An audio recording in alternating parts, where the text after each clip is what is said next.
This morning we're looking at a 2008 F-250 Lariat that we just traded for, four-wheel drive crew cab with the standard bed. So that means it's not an 8-foot bed. We're gonna go around it, look at it. I'm gonna show you pros and cons that I see on the truck. So there's hopefully it answers all your questions and you don't have any surprises when you show up. So we're just gonna start up here at the front, work our way around. As you can see, it does have a wrench hand, brush guard up here on the front with the hitch added to it. This is one of the best guards I've seen. We've had really good success with it over the years. We didn't actually install this when it was on there when the customer traded it in, but it does have the hitch, and then of course you have your plug-in for your engine. Go ahead and start up with a chrome. Of course, you're going to have the traditional peeling a little bit all the way around it. None of it's really popped, but there is some peeling on it. But surprisingly, the Ford emblem is actually in really good shape, and it has not popped yet. Normal rock chips up on the hood. Don't see any hail damage or anything like that. And the windshield is intact with no cracks in it. Coming around to the fender, of course, the emblem's got a little bit of discoloration on the red, which is very traditional. And just some normal scratches, nothing major. Mirror is intact all the way around. Does have a set of Patagonians on there. Of course, the front one is what we're looking at here. It's time for it to be replaced, just to be straightforward. Running boards completely intact. All three brackets are intact, and there's no rust at the bottom of it. No rust at the bottom of the truck bed over here. There is obviously they use the truck, the previous owners have. If you find somebody that can do a professional job of buffing, you can take care of 99% of all this. The light scratches that are all over it, it's just in the clear coat. None of them are actually beyond that there. So, and four-wheel drive stickers in good shape. That Patagonian is really deep. I'd probably say 75-80% on it. AT series is missing the center cap here in the back.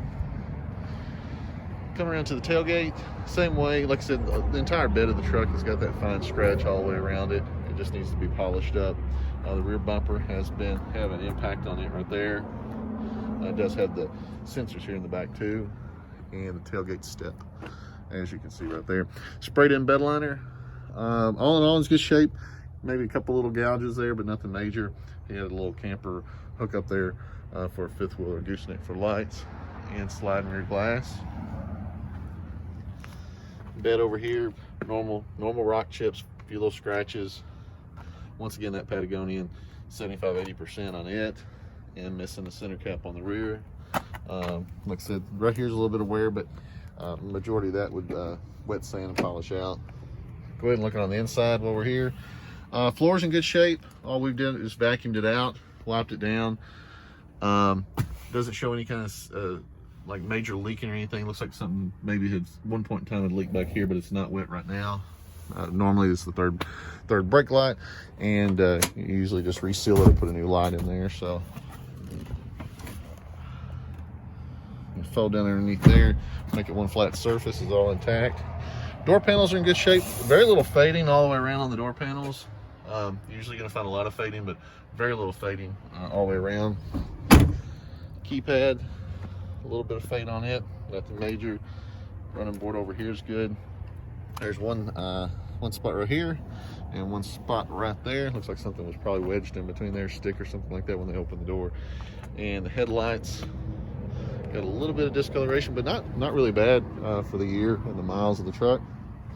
A couple little PDR dents, with this paintless dent repair dents around the truck, but as you can see down the body side, not really bad at all. Just a few of them, a handful of them around the whole truck. Traditional wear spot right here and right here.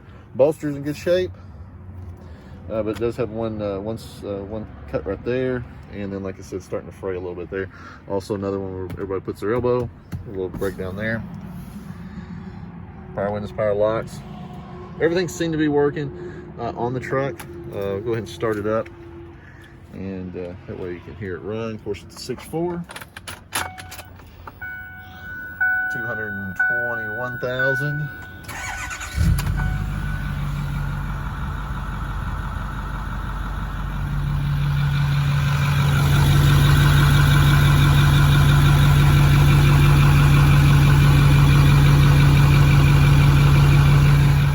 sounds good. I don't know of any kind of alterations the truck has had to it. If it's had any kind of deletes or anything like that done to it, I do not know. That wasn't advised to us from the previous owner. I'll pull it over here so the sun's not as bright on us. The airbag lights are not on actually right now. It's intermittent, kind of a common issue with this body style truck. So like I said, it's on and off. It was on during the pictures. It's off now. It just randomly comes on and off. But of course, you had a cover over the steering wheel. They removed it because it was damaged, but it's got a little bit of wear there all the way around the steering wheel. So put a cover back on it. 3 small holes there. Looked like it had a pin stuck in there. Home link for garage doors or gates. 4-wheel drive. I shifted in 4-wheel drive high just a second ago. Go ahead and do it again. Oh, there's the airbag light. Well, it went right back off. So it's 4-wheel drive high. It's engaged right now.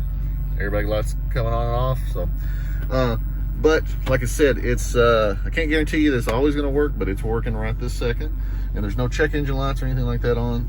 Can't guarantee you that either. Ashtrays never been used. Got your upfitter switches, heated seats. They are working. Turned them on a while ago when I was doing it.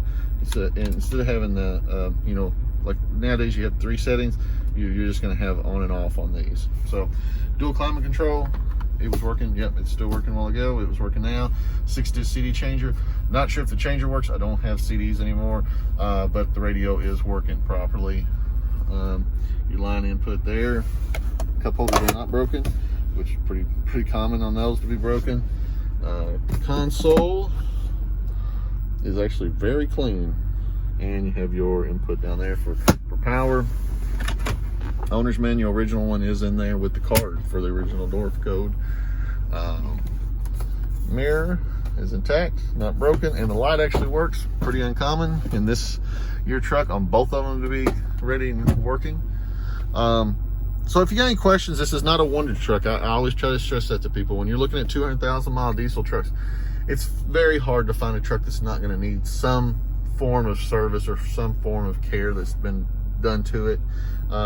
So don't get into anything and think that it's not going to need something. It's going to need something. I don't know what it's going to need because we haven't serviced it. Same with the airbag light. I just know that's a common issue, and like I said, it's back on again.